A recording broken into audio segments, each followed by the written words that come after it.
Cámara del Crimen. ¿Cómo te va, Rulo? ¿Cómo te va, Richard? Qué sábado lleno de información, lleno de noticias, lleno de casos que vamos a profundizar como no se hace en ningún otro programa de la televisión argentina. Es verdad, es verdad. Nosotros planteamos casos y profundizamos aquellos que tienen una consecuencia social determinada, importante. De hecho, vamos a empezar ya mismo, Rolo, con una noticia urgente. Dale.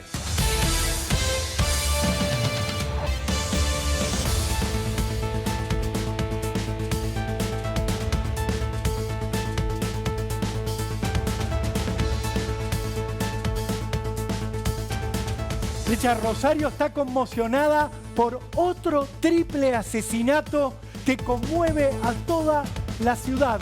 Otro triple crimen con el sello del narcotráfico y otra vez entre las víctimas hay un menor, una nena de solo 6 años. Esto ocurrió anoche, ya te diría, en la madrugada de hoy, en el barrio Tablada de Rosario, uno de los más calientes del narcotráfico, a donde estaban caminando los integrantes de una familia. Un joven que tenía en realidad solo 26 años, Rodrigo Morera se llamaba. Iba caminando por una calle, la que estamos viendo en pantalla, porque esto se acaba de conocer, está empezando a explotar como noticia nacional.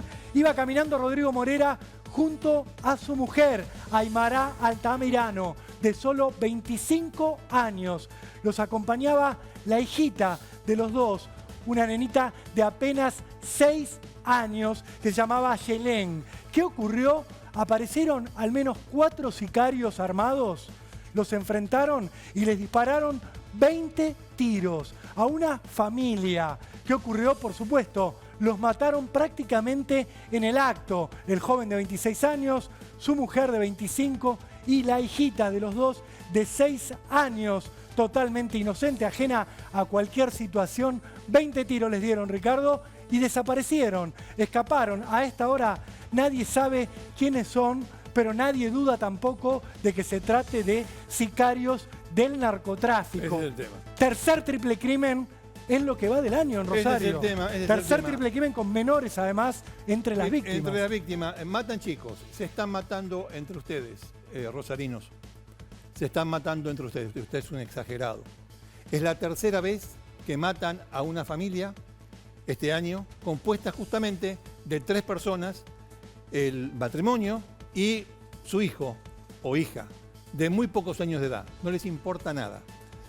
Muchachos, se están matando entre ustedes. Se están matando entre ustedes. Yo sé que esta noticia, más allá de Rosario, por ahí no le importa a nadie. Como suele pasar. Suele pasar. Cada vez que hablamos de Rosario y de la guerra narco en Rosario, no se crea que tenemos demasiada repercusión. No tenemos demasiada repercusión. Matan criaturas y matan familias enteras. ¿Y sabe qué le falta a Rosario? Porque Rosario tiene de todo. Estoy hablando en sentido de caso criminal, ¿no? De asunto criminal.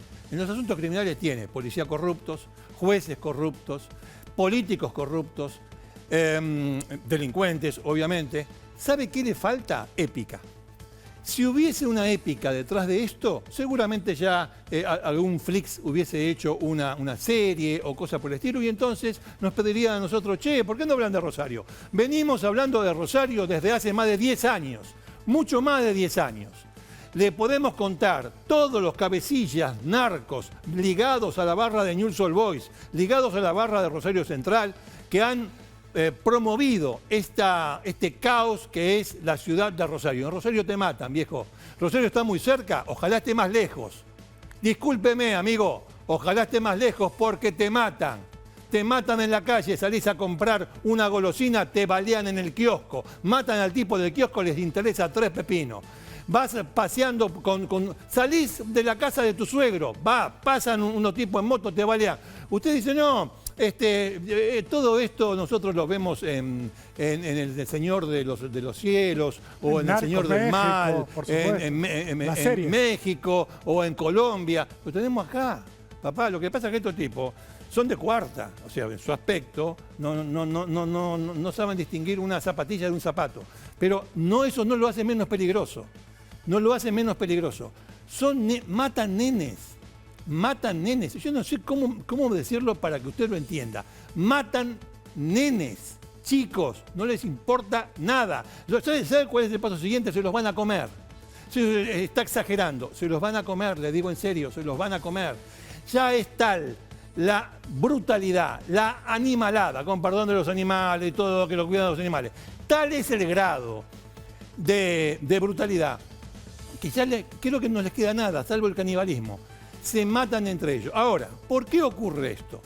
Rolando Barba. Richard, ¿por qué ocurre esto? ¿Por qué ocurre esto? Porque hay un poder, que es el verdadero poder, que está manejado por los narcos, por la banda Los Monos, por la banda de Esteban Alvarado, a la cual le rinden pleitesía la política, la policía santafesina, que es empleada de estos jefes narcos, y la justicia también.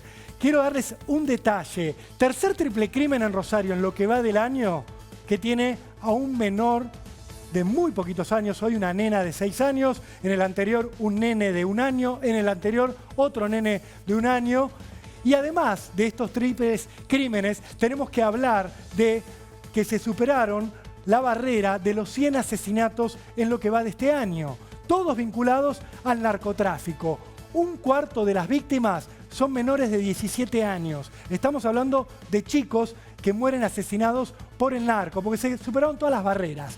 Y este triple crimen de hoy, ahora vamos a repasar los anteriores, ocurrió justo el mismo día en el cual supuestamente el gobierno nacional le da al gobierno provincial, al de Omar Perotti y al intendente de Rosario, Pablo Hapkin, un principio de ayuda, que era, Ricardo, nombrar un comandante de gendarmería para unificar las fuerzas federales y coordinar con la policía santafesina en la lucha contra el narco. Pero lo designaron y a las horas ocurre esto. ¿Quién es el designado?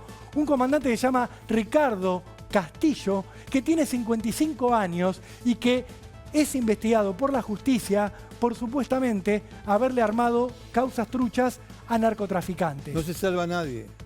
No se salva Ahí nadie. se mandaron, Richard, No se a salva trabajar en esto. ahora vamos con la placa. No se salva nadie. Yo lo que les quiero decir es esto. El pájaro cantero, que es el líder, tiene un mural con su imagen. La verdad que la gente de buena voluntad de Rosario debería hacer lo imposible para blanquear ese mural, para blanquearlo. El pájaro cantero estuvo involucrado en el crimen de un chico de 14 años, Walter Cáceres, de la hinchada de Newell's. Lo mataron, balearon el micro donde venía un enemigo del pájaro cantero y mataron a un pibe de 14 años. Al enemigo del pájaro cantero no lo mataron. Mataron a un pibe, no es que había que matarlo, quiero decir, dispararon contra un micro y obviamente puede morir cualquiera, murió un pibe de 14 años. Le hicieron un juicio. ¿Sabe la cantidad de pruebas? Esto va para los jueces de Rosario.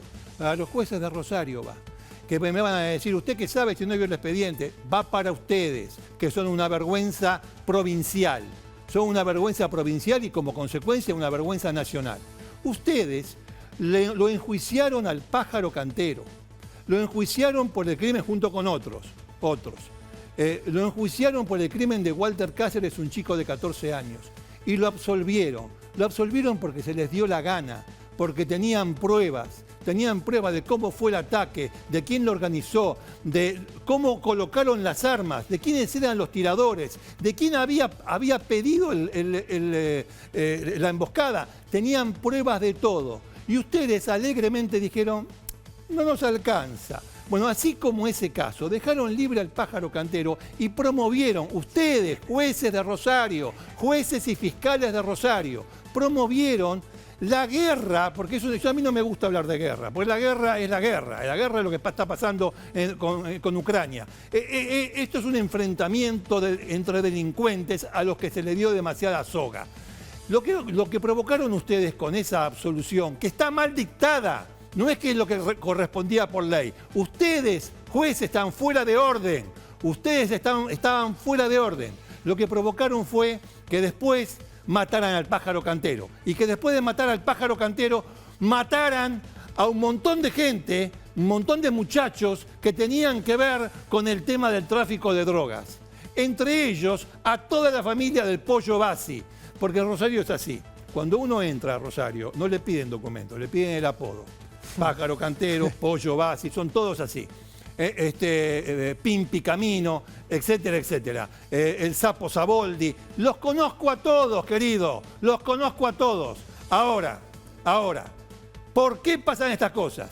Bueno, si tienen 3 instituciones, judicial, legislativo y política, podridas, los únicos que pueden contra esto son ustedes, la gente de Rosario. Richard, Son fíjate ustedes. que la gente de Rosario está asombrada ante el nivel de violencia dentro de un marco de una violencia que no para desde hace años. 2013 fue el año récord de asesinatos de esa ciudad. 271 asesinatos hubo. Hoy la proyección da que este año va a ser mucho peor. ¿Cómo empezó la conmoción en este año? Con otro triple crimen. Vamos con esto. Con el triple crimen del 29 de enero de 2022 a la salida de una boda narco, porque los narcos hacen bodas como en las películas.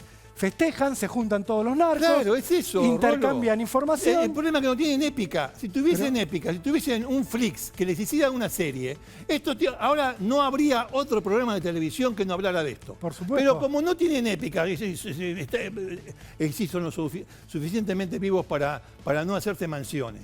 Son lo suficientemente vivos para no hacerse mansiones. Pero la propiedad de la tierra de ellos. Por Claro. supuesto, mira esto.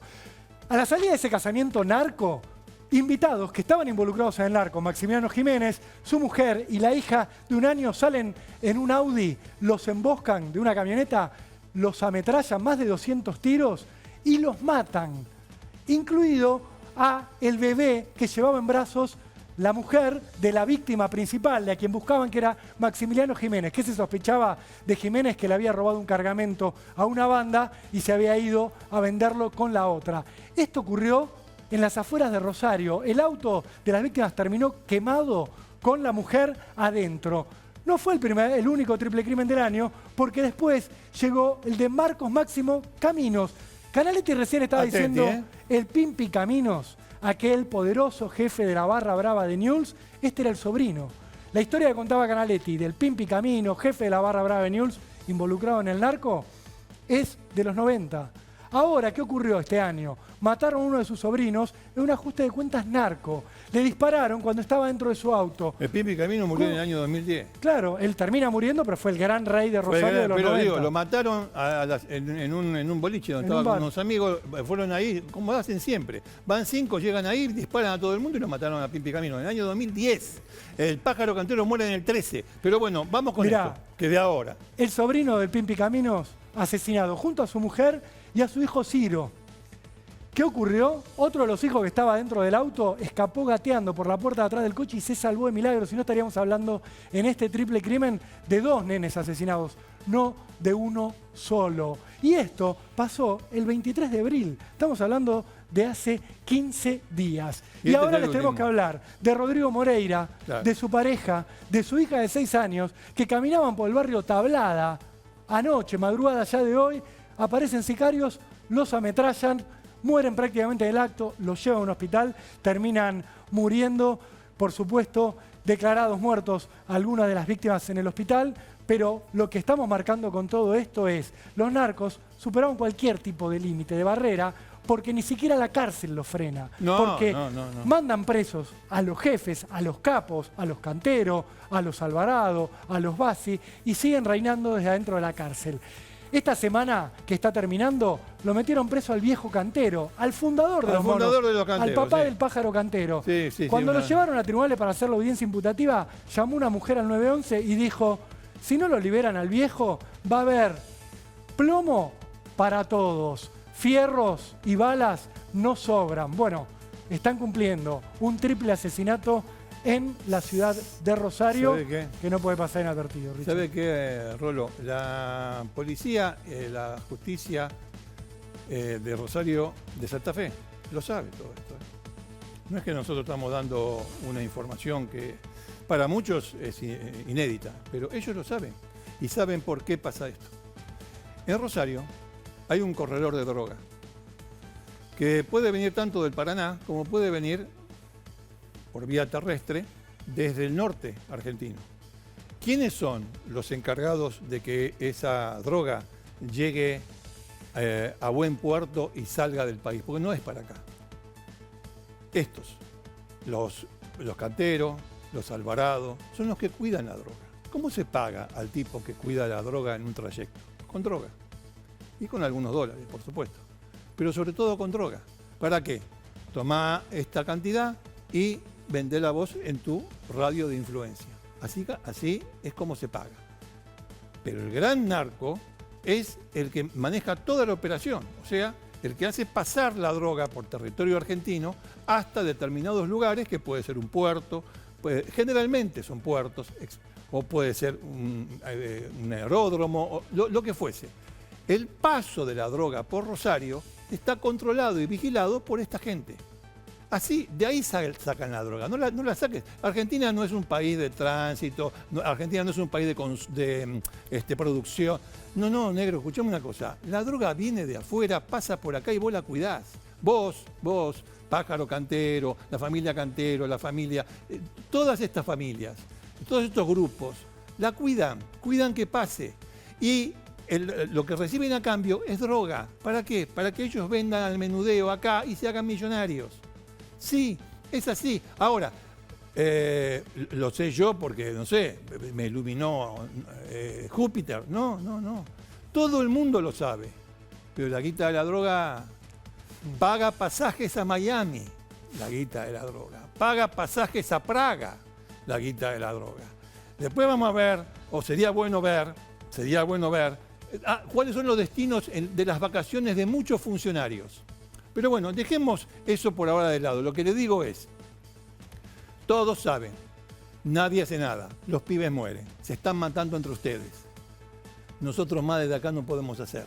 Más que decirlo, no podemos hacer. Hay que mostrarlo, Richard, y se viene el desborde. Atención con esto. Esto no es solo de Rosario, es un problema argentino. Es un problema argentino. Rosario es un botón de muestra. Vamos a cambiar de tema, Richard, porque cambiamos de tema. Hemos planteado la situación de Rosario, pero ahora vamos a ir a un tema gravísimo que está ocurriendo también en el interior de nuestro país. Una historia de política. Ahí está, eso. Una historia de política. De abusos sexuales y de víctimas que tienen una valentía enorme, que van a hablar con nosotros y que todavía no reciben ningún tipo de justicia. Por eso, cuando nosotros decimos que este no es un caso, un programa policial, nos parece que seguimos correctos. Este es un programa de casos criminales, y los casos criminales tienen que ver con la política.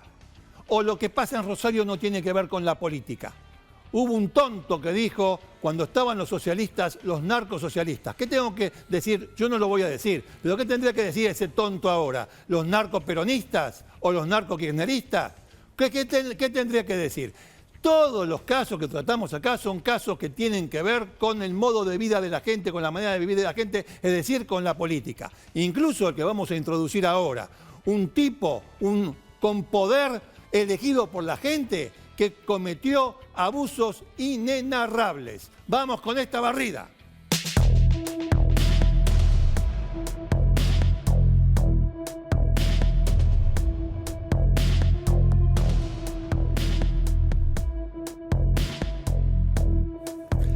Richard, la gente está viendo en pantalla a Ángel Fabián Constantino.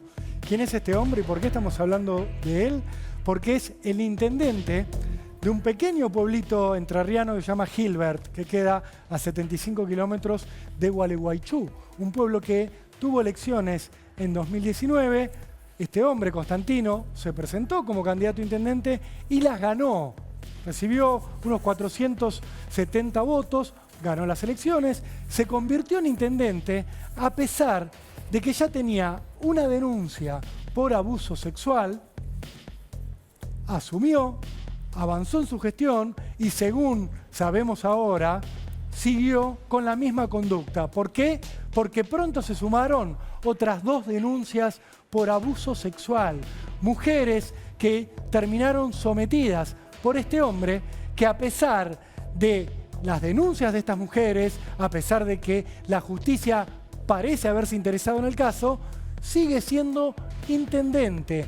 Le han votado desde el Consejo Deliberante una sugerencia para que se tome una licencia con goce de sueldo y salga de la comuna, se corra a un costado mientras la justicia avanza pero él sigue firme, Richard, sigue sentado en su puesto de poder. Imagínate cómo están estas tres mujeres con las que vamos a hablar en breve. Vamos a hablar en breve, déjame decir una cosa. Ganó por 446 votos contra 414. Ganó la intendencia. Si yo le preguntaría a estos casi 900 personas, ¿qué piensan ahora del intendente? Digo, porque el tipo sigue en su oficina.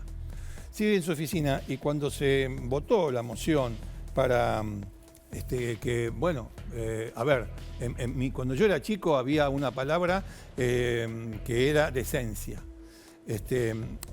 Para dejar incólume la decencia de alguien, cuando se llegaba a instancias como esta, estaba la justicia.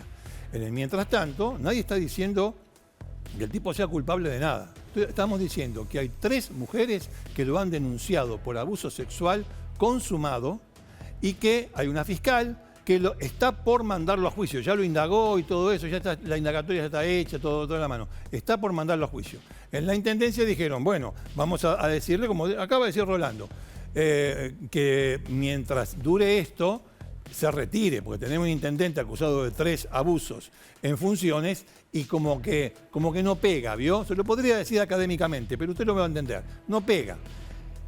3 mujeres, después me hablan del feminismo, 3 mujeres dijeron, no, me abstengo. O sea, con su abstención permitieron que este tipo siga en sus funciones. Entonces, ¿sabemos de qué hablamos cuando hablamos de los problemas de la época moderna? Creo que no sabemos un carajo, no sabemos nada de lo que estamos diciendo, de lo que estamos hablando. No se entiende nada, se confunde. Uno agarra los portales de noticias y encuentra las declaraciones de la vicepresidenta de la Nación y abajo la última vedette que se enojó con su último novio. Cualquier cosa, es un mamarracho, un cambalache que nadie entiende nada. Tratamos de poner un poco de orden. Entonces, este señor que usted ve ahí, ese señor que usted ve ahí es intendente de una localidad pequeña, elegido por el voto de casi 900 personas, 1000 personas, elegido por el voto, que está acusado desde antes de ser intendente y después de ser intendente de andar manoseando, abusando, concretando relaciones sexuales forzadas contra 3 mujeres y además otros hechos como andar mostrando su miembro por ahí a las mujeres de la intendencia, etcétera, etcétera. Está acusado de todo eso. Nosotros ahora vamos a hablar con las 3 denunciantes que están ahí en Gilbert. Ahí están las 3 denunciantes que nos van, a las que les agradecemos esta gentileza de, en un tema tan complicado, tan duro, difícil, tan difícil como esto, estar aquí hablando con cámara de crimen. Estamos Rolando. contactados ya y ahí las están viendo en pantalla con María Luján Aguirre, con Verónica Portillo y con Norma Santos. ¿Cómo les va? Buenas tardes. Rolando Barbano, Ricardo Canaletti, los estamos saludando desde Cámara del Crimen. Queremos que nos empiecen, por favor, contando quién es Constantino. ¿Qué hace este hombre que es el intendente del pueblo donde ustedes viven? Ángel Fabián Constantino. ¿Cómo lo definirían? ¿Quién es? La que va a hablar le pedimos por favor que se presente, así las vamos conociendo. Sabemos que está María Luján Aguirre, que es empleada municipal, Verónica Portillo, esposa de un sobrino del intendente, y Norma Santos, que era tallerista y pertenecía a un ballet municipal. Les pedimos, si son tan gentiles, un favorcito más. A medida que hablan, si pueden presentarse. Entonces, ¿quién es este tipo? A ver.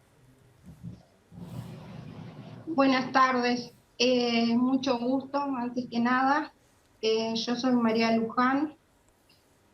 Bueno, yo en este momento esa pregunta la voy a responder como un monstruo que tenemos en Gilbert, porque en este momento no tengo otra respuesta.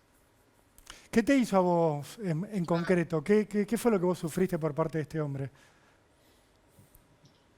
Yo era empleada en el área de prensa del municipio. Empecé con insinuaciones primero y bueno, después en marzo ya se fue todo de las manos hasta que tuve situaciones bastante feas, horrorosas en realidad. Saco una licencia en mayo, vuelvo y terminó en abuso. En un abuso, María, o sea, fuiste abusada, el peor de los delitos que puede sufrir una mujer, y encima, imagino, te quedaste sin trabajo como consecuencia adicional a esta verdadera tragedia que venís sufriendo desde hace tiempo. Yo salí con licencia primero hasta que pude denunciar.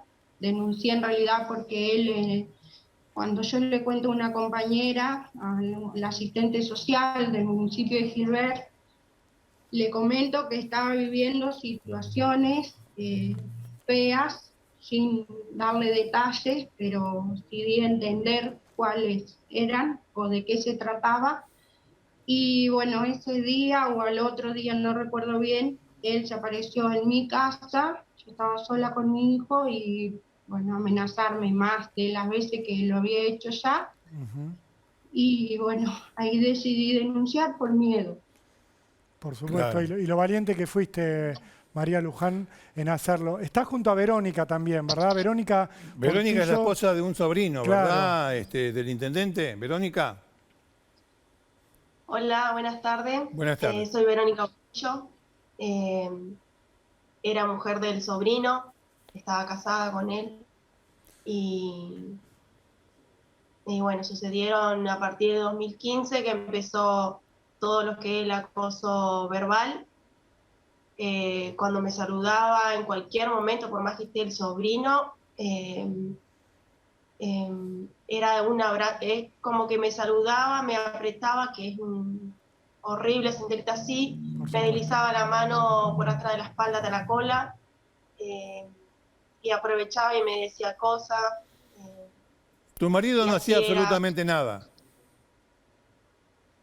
No, hubo situaciones que él, cuando una vez atendió el celular, no sé qué había dicho él y él le dijo que tuviera más cuidado con lo que decía, pero nunca me quiso decir qué es lo que había dicho él.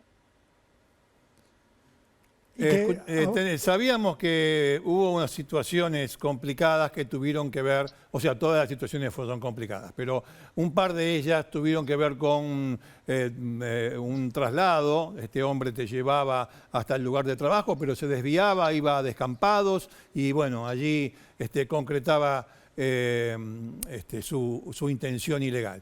¿Esto ocurrió? ¿Fue así? ¿Se desviaba del Sí, camino? A ver, contanos un poco. te explico, en el 2020, a fines de 2020, se me rompe el auto a mí, entonces yo tenía que viajar 20 kilómetros a mi trabajo, eh, y en ese momento no teníamos para pagarme un remis, o a veces lo tenía y me iba en remis, sí, o me llevaba mi cuñado, y él le dice que se ofrece para llevarme a mi trabajo. Entonces yo le digo en ese tiempo a mi marido que bueno, que estaba bien, pero que él me acompañara. Y él me dijo, sí, yo te acompaño, pero a la hora de yo irme al trabajo, muchas veces me dijo, no te puedo acompañar por los nenes, porque tenemos 3 hijos y no podían quedar solos, entonces tenía que ir sola. Y ahí sucedía todo el abuso hasta llegar a mi trabajo. Después en el 2021 le digo a mi marido, vení a buscarme, me dice, bueno, yo te voy a ir a buscar con mi tío. Bueno, yo corté el celular, seguí mis guardias, salgo confiada que él está dentro de la camioneta, y me lo encuentro solo a su tío. Ahí es donde, yendo a Gilbert, él se desvía del camino, entre dos tambos, un camino de tierra, ya era de noche, y yo le decía qué estaba haciendo, yo estaba re asustada, le decía que quería volver a la ruta y no había caso, y hasta que paró en una tranquera de un campo, se bajó, pegó la vuelta por el lado mío, y se bajó los pantalones. Yo no me quería sacar por nada el cinturón y no me lo saqué. Ahí peleamos porque yo no me quería besar a la fuerza, quería que lo tocara, era un infierno, hasta que le dije que mi marido iba a preguntar por qué estaba llegando tarde, porque yo tengo 10 minutos, 15, hasta llegar a mi casa. Y él ahí accedió a subirse de vuelta al auto, a la camioneta, y volver. Sí, mi marido me preguntó por qué había llegado tarde y yo lo único que pude decirle eh, era que había tenido una urgencia en mi guardia. No pude decirle lo que me había pasado. Era bajarme del auto y él empezaba el acoso por teléfono, O sea, no paraba, pidiéndome no fotos. terminó en la acción del auto, sino que después te siguió presionando y molestando, Verónica, por lo que nos contás. También está Norma Sí, Santos sí. con ustedes. Quería que ella que nos cuente lo que le pasó a Norma. ¿Cómo te va, Norma? Sabemos que vos trabajabas en el Buenas ballet tardes. municipal. Contanos, por favor. Buenas tardes, mucho gusto. Buenas tardes. Buenas tardes. Lo mío sucedió yendo al local donde él, siendo director de cultura, guardaba el vestuario del ballet. Y no lo tenía como corresponde en la Secretaría de Cultura, digamos, en la Oficina de Cultura de la Municipalidad. Él lo guardaba ahí, en ese cuartito donde él tenía un negocio. Entonces yo paso ahí, él me saluda amablemente, ¿no? Y me dice, pasá a buscar las cosas, que yo ya estoy ahí, busca tus talles, busca tranquila, Normita, me decía. Bueno, Normita. entonces fui ahí atrás, donde estaba lo que yo buscaba, y en una veo que de atrás viene y me cruza los brazos así, me toma de atrás, de la espalda, y bueno, fue una tortura. Luchamos, forcejeé y no tenía las fuerzas necesarias porque por más de que quisiera no podía porque estaba trabada de los brazos. Pero claro. Bueno, después, al estar forcejeando mucho rato, me tira al piso. Después sucede lo peor. Había una silla en el lugar,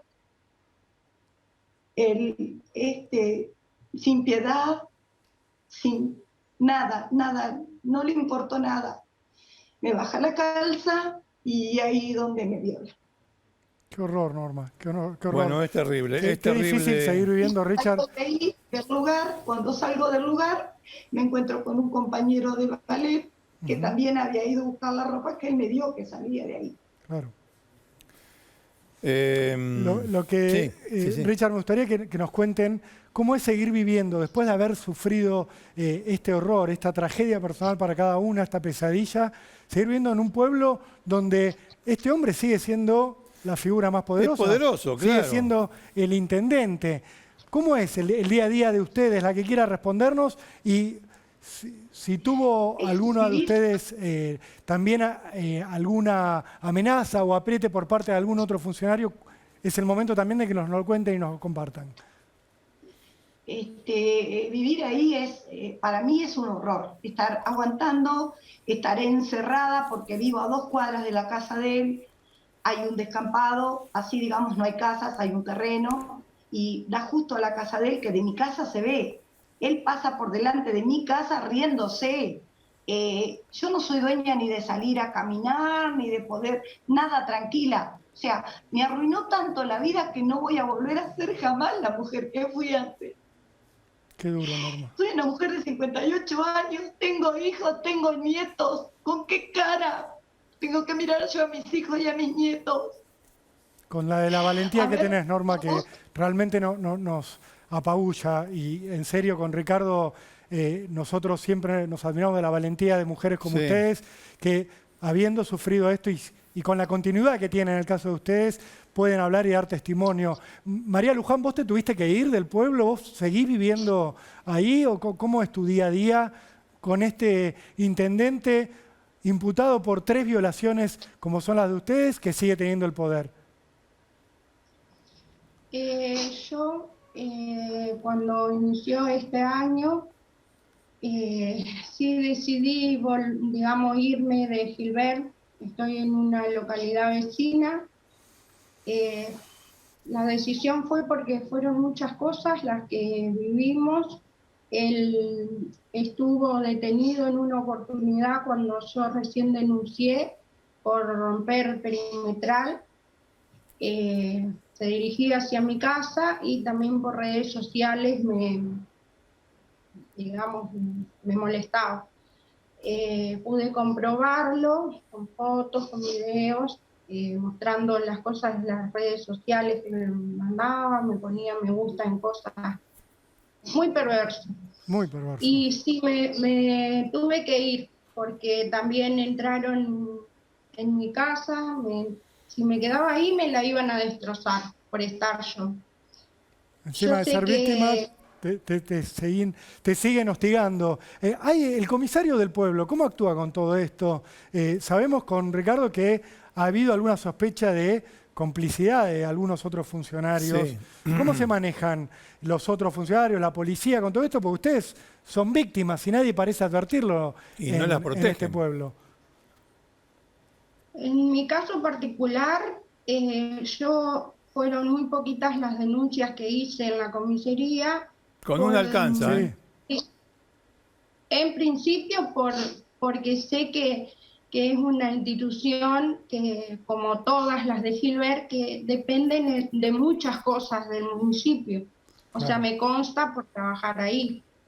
Y porque en un pueblo es así, no juzgo eso. Pero por ese motivo prefería no hacerlas ahí. Y después sí, en la fiesta del reencuentro, que es una fiesta popular de ahí de Gilbert, él rompe las medidas conmigo, yo estaba con mi esposo, él y otra persona que también ya tenía medidas hacia mí porque me había tirado un auto encima, que es empleado y muy allegado del intendente.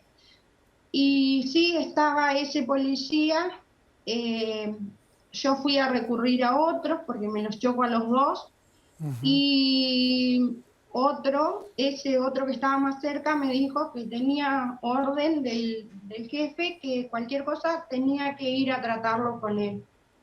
Entonces fuimos con mi marido a donde estaba el jefe, que estaba ahí mirándonos, y se subió un patrullero, nos escuchó, le dijimos que si no lo iba a llevar preso porque no había hecho la apertura de la fiesta, la había hecho por video, porque obvio que estábamos nosotras y él no podía estar. Claro, porque tiene una pero perimetral. A las 11 de la fiesta parece así porque sí, escondido ahí entre la gente, y Sí. bueno, justo me lo choco. Y bueno, y después fue una situación muy rara. Ellos se retiraron cuando quisieron, y fuimos a decirle que por qué no lo llevó detenido, porque rompió la perimetral. cualquier cosas son así, y nos contestó a mí y a mi esposo, hicimos la denuncia de eso, que él no podía arruinar la fiesta del pueblo. No podía arruinar la fiesta del pueblo. Creo que ahí está toda la cuestión. Ahí está toda la cuestión. María Luján Aguirre, Verónica Portillo, Norma Santos.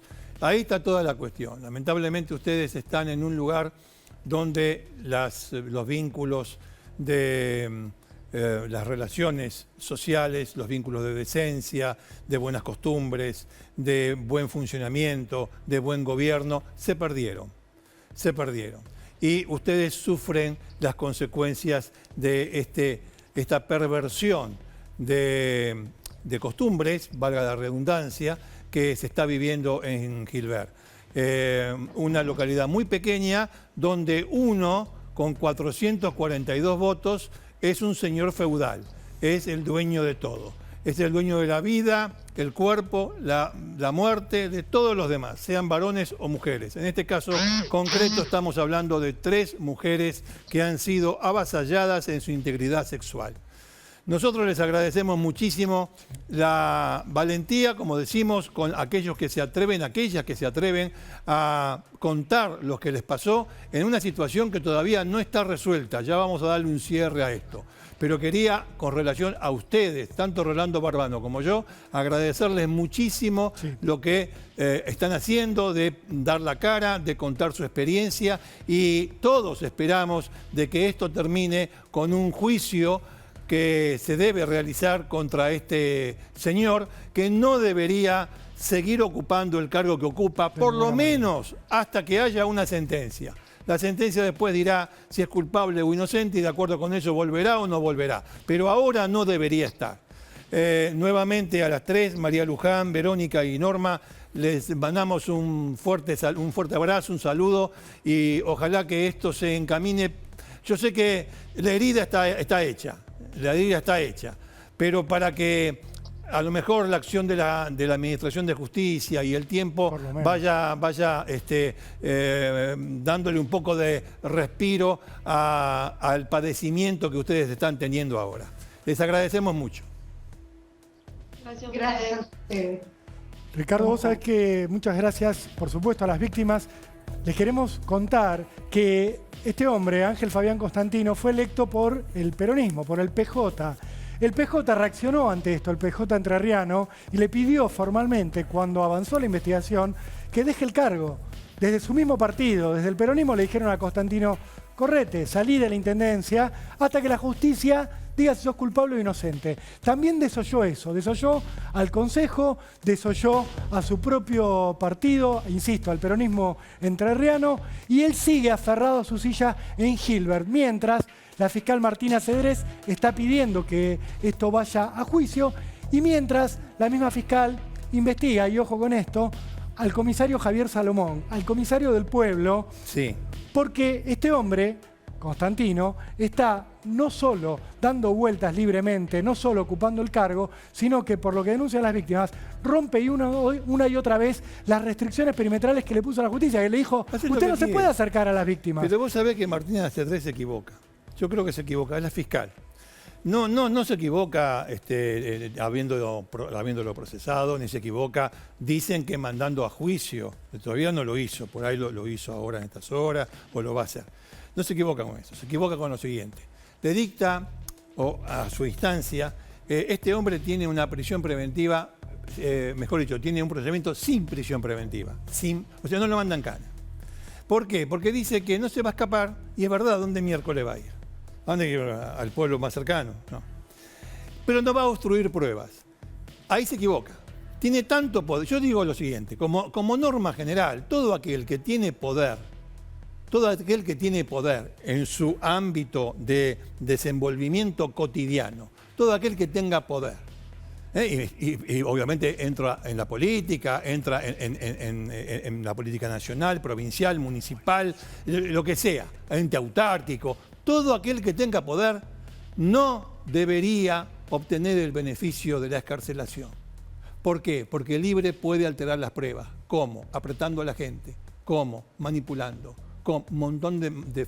Todo aquel que tenga poder. Este señor no debería. Martina Cedrés, yo sé que usted piensa distinto. Está fantástico, la respeto. Además usted tiene el imperium, tiene el poder. Y ya lo resolvió. El tipo está en libertad. No debería. Acá hay gente común que le estamos diciendo a Martina Cedrés: Martina Cedrés no debería. ¿Sabe por qué? Porque tiene poder. La gente... ¿Esto también lo aplicaría usted a un diputado? Por supuesto. ¿Usted lo aplicaría al presidente? Por supuesto, si fuese el caso. Lo aplicaría a toda persona que tiene poder. Porque la persona con poder puede alterar cualquier tipo de circunstancia, o mandar a alterar, que es la otra cuestión. Y por último, de vuelta al tema de la decencia. Disculpame, Rolando. Dale. De último, el tema de la decencia. Este hombre es decente. Este hombre es decente. Pero está manchado. Han manchado su decencia. Entonces, como está manchada su decencia, ¿qué mejor para alguien que es decente que apartarse, esperar que un imparcial, que es la justicia, supuestamente la justicia imparcial, determine qué pasó? Y entonces, si le borra todas esas manchas que tiene este hombre, vuelve a la función pública y nadie va a dudar de su decencia. Pero de esta manera en que está procediendo, está demostrando que es un tipo sin educación, que la mamá y el papá no le enseñaron bien, que no vale la pena, que es una persona que no vale la pena. Si no, hace rato ya hubiese dejado esa intendencia y que la justicia haga lo que tenga que hacer. Pero si uno combina al comisario con una fiscal que tiene una manera de pensar determinada, etcétera, etcétera, ahí lo tenemos, sentado en su sillón de intendente. Una vergüenza más. Lo que decía Discépolo, los inmorales nos han igualado. Richard, para cerrar el tema, hoy a la tarde se hace la audiencia donde las víctimas van a hablar de justamente la rotura de las perimetrales que le puso la justicia para protegerlas de Constantino y que aparentemente el intendente de Gilbert rompió. Vamos a estar siguiendo este caso minuto a minuto, ¿sí? Si no protegen a las víctimas, vamos a volver a hablar del caso aquí en Cámara del Crimen. Bien. Ahora es momento de cambiar de tema, Cambiamos Ricardo, de tema. ¿tenemos un asesino serial en la Argentina? Hay un asesino serial que mató a su hermano, a su madre y a su hija, a su hermano, a su hija y a su madre. Hay un asesino serial en Ramallo que lo hizo con un procedimiento médico. ¿Cómo lo hizo? ¿Con una sustancia? ¿Con una...? Ya vamos a hablar de esto después de esta barrida, dale.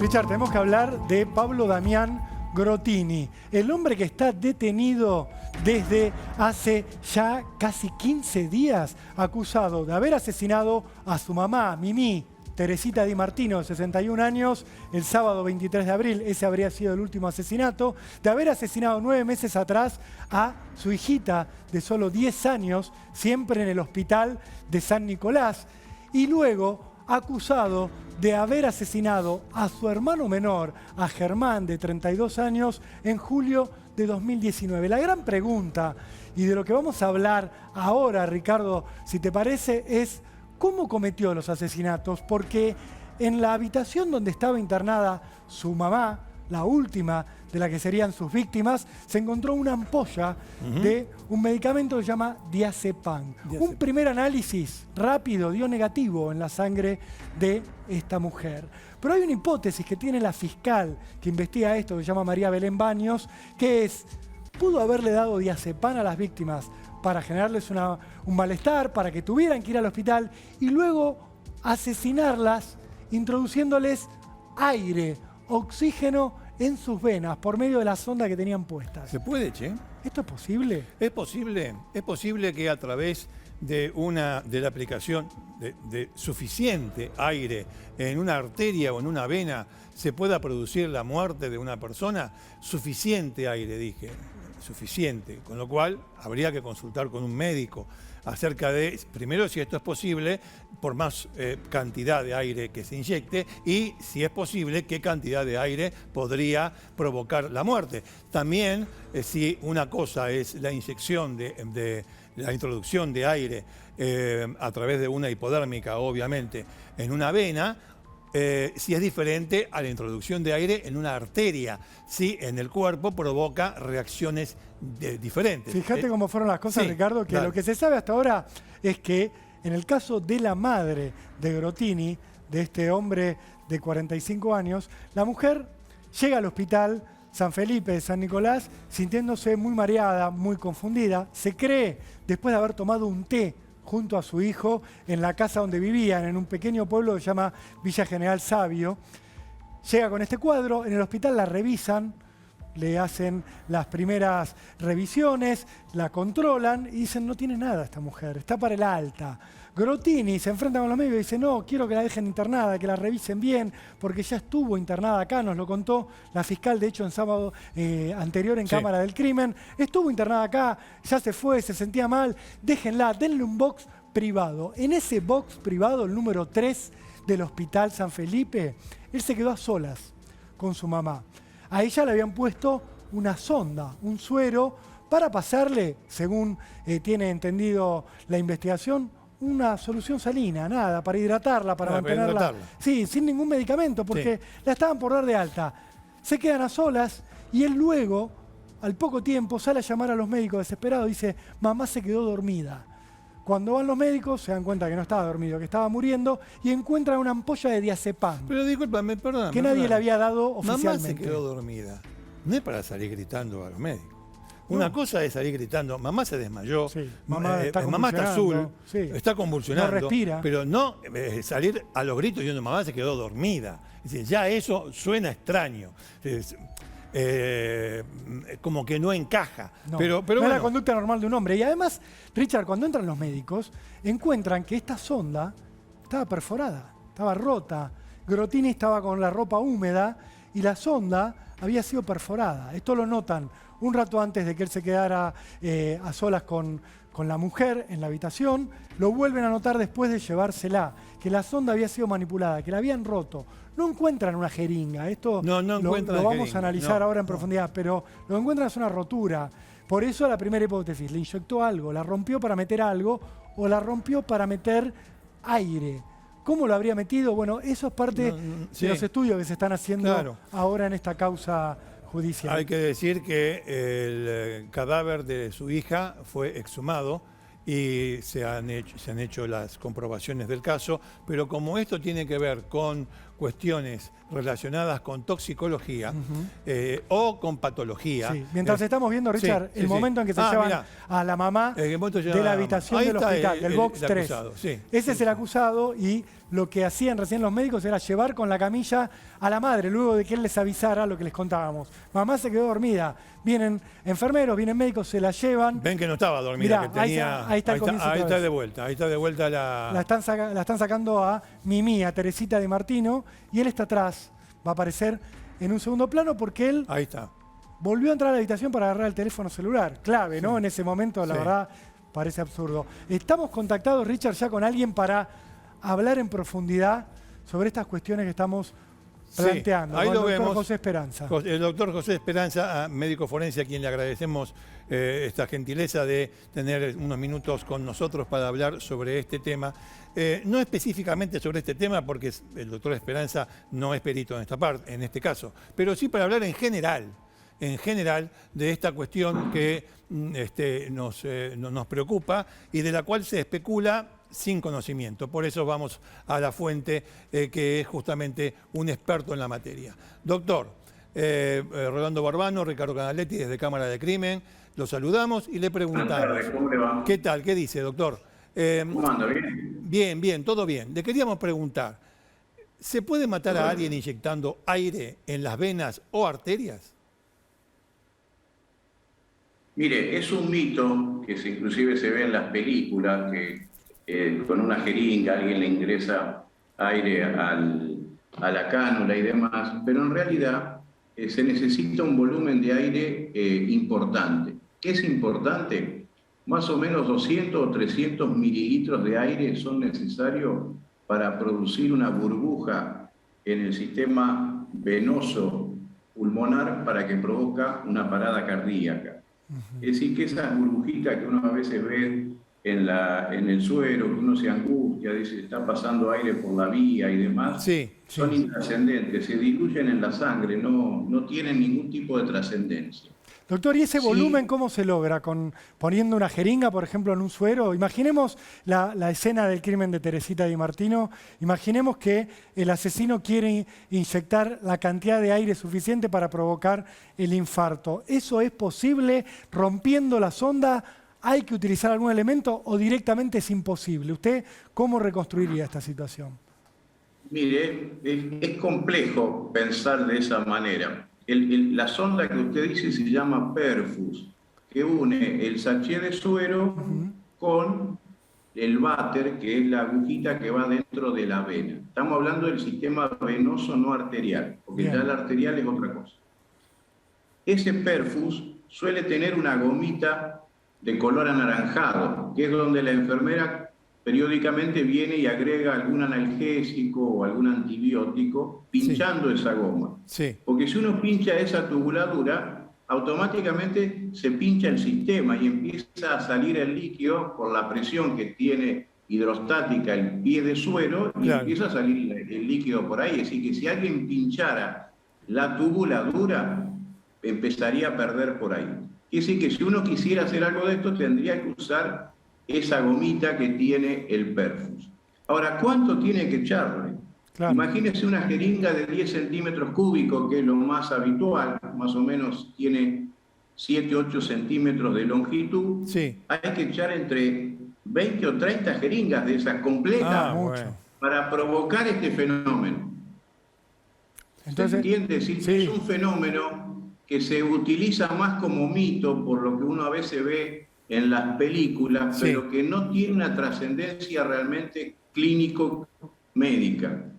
Sí, es muy importante saber, eso se llama embolia gaseosa, Sí. cuando estas burbujas pasan al cerebro. El volumen es muy chico ahí, con 3 o 5 mililitros de aire, el cerebro sí queda sin circulación y se produce una apoplejía cerebral, una muerte cerebral. ¿Pero eso puede pasar Pero desde una existe- sonda que está conectada al brazo de una persona o no? No, Tiene que porque ser directo el al primer a la cabeza. filtro es el pulmón y después el corazón, y es el corazón el que distribuye al cerebro. O sea que es Por imposible. eso, cuando uno tiene una sospecha de una embolia gaseosa, Sí. lo que se tiene que hacer, sea en una persona que todavía está con vida y está en coma o ha fallecido, como puede ser en este caso, es una resonancia magnética nuclear. Si hay aire, se nota en el cerebro áreas del cerebro con burbujas de aire. Y esto pueden permanecer entre 24 y 48 horas. Después el aire obviamente se difunde por el proceso de putrefacción del cadáver. O sea que Pero en este caso... inicialmente, si uno sospechara rápidamente, podría hacer ese tipo de Podría estudios. Claro, detectar. que no es lo que ha pasado aquí, no se sospechó rápidamente, sino que, bueno, usted fíjese que después de meses se ha exhumado el cadáver de la hija. Claro. Me imagino que un procedimiento como el que usted acaba de describir no será posible en ese caso. No. Pero sí, la otra posibilidad, porque no todo se remite a la supuesta aplicación de aire en los cuerpos. Pero sí la posibilidad de un examen toxicológico, y sabemos que la toxicología es una ciencia muy avanzada, desde hace, no sé, 150, 200 años se ha avanzado muchísimo en ese sentido. Eso sí es posible. Sí. Se ha dicho que podían ser benzodiazepinas Sí. las que se utilizaron acá. Sí, doctor, para Entiendo contarle a la perfecto. gente y recordarlo, lo tengo ahí. Se encuentra una ampolla de diazepam en la habitación Claro, bueno, que el hospital no le dio. diazepam es una- ¿Qué es? Explíquenos qué es el diazepam y si eso se Es podría un- haber inyectado para matar a la víctima. Es una benzodiazepina, es un psicotrópico utilizado o como hipnótico o como inductor del sueño, es un analgésico, a veces se lo utiliza también como anticonvulsivante. ¿Pero qué sería? ¿En Tiene el una uso común vida qué sería? media. ¿Como un clonazepam? Digo, para que la gente lo piense en sus El casas. diazepam es uno de las benzodiazepinas tienen 4 clasificaciones: vida media corta, menos de 5 horas; vida media media, que va de 5 a 20 horas; vida media prolongada, que va más de 20 horas; y vida media larga, que tiene más de 40 horas. El diazepam es intermedio, es vida media. Más o menos entre 5 y 20 horas tiene su efecto metabólico. Por eso es muy importante, cuando uno sospecha una intoxicación de esto, enseguida hacer un análisis de sangre y de orina. Ajá. Porque las benzodiazepinas permanecen en el cadáver entre 6 horas y 24 horas. Pero en orina pueden permanecer de 5 a 7 días. O sea, lo podrían encontrar. Pero Entonces- la pregunta acá es esta, doctor, para que nos aclare desde su expertise, que es muy amplio. Si se le inyecta diazepam a una persona en la sonda, ¿la puede Sí. matar? ¿Le puede provocar un paro cardíaco? ¿O usted diría que también, como hablábamos recién del aire, que las cantidades tienen que ser tan enormes que es difícil ponerlo en práctica? Claro, la dosis tóxica del diazepam es de 40 miligramos kilo peso. Imagínense que una ampolla puede tener 10 o 12 miligramos. No alcanza para provocar. Puede provocar un estado de sedación, de trastornos del ritmo cardíaco y demás, pero no una muerte. No lo puede provocar. Es más, las dosis letales de las benzodiazepinas en muchos casos no se conoce cuál es, porque es tanta la carga que es necesaria. Usted habrá escuchado, Sí. tomó 30 pastillas y no se murió. Sí, es cierto. Es verdad. Es cierto. Ni aún ¿Me yendo al entiende? torrente Porque sanguíneo, doctor. tiene una base de seguridad terapéutica esta droga, Claro. que necesita mucha carga para provocar efectos indeseables. Imagínese dosis letal tóxica. Pero ni aún Entonces, inyectándola, una doctor, sola directo al ampolla torrente no sería sanguíneo. suficiente. ¿Cómo? Si usted lo inyecta en el torrente sanguíneo, porque claramente, imagino, esta droga está pensada, como usted decía, para ser ingerida de forma legal.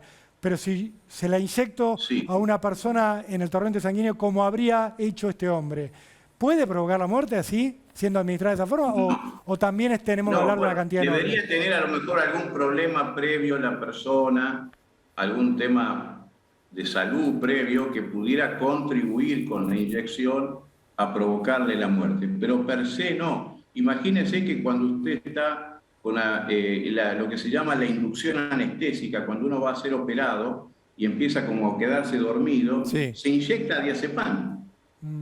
Pero es para dormir, claro, es Entonces, segura. y se inyecta en vía endovenosa, es decir, no es que se inyecta como comprimidos, es decir, Claro. que No. necesariamente se necesita bastante dosis para provocar la muerte. Qué intriga todo lo que plantea usted, doctor, porque nos está aclarando y de alguna manera hay dos hipótesis Sí. que se vienen hablando alrededor de este presunto asesino serial de Ramallo y usted no las está relativizando desde la ciencia. Digo, me parece que las dos hipótesis que se plantean, que es inyectar aire en el torrente sanguíneo para matar o inyectar diazepam para matar, parece difícil que el asesino en el tiempo que tuvo, por lo menos con la última víctima, lo haya podido lograr por esta vía. ¿Habría que pensar en otra sustancia, doctor? Sí, otras sustancias sí.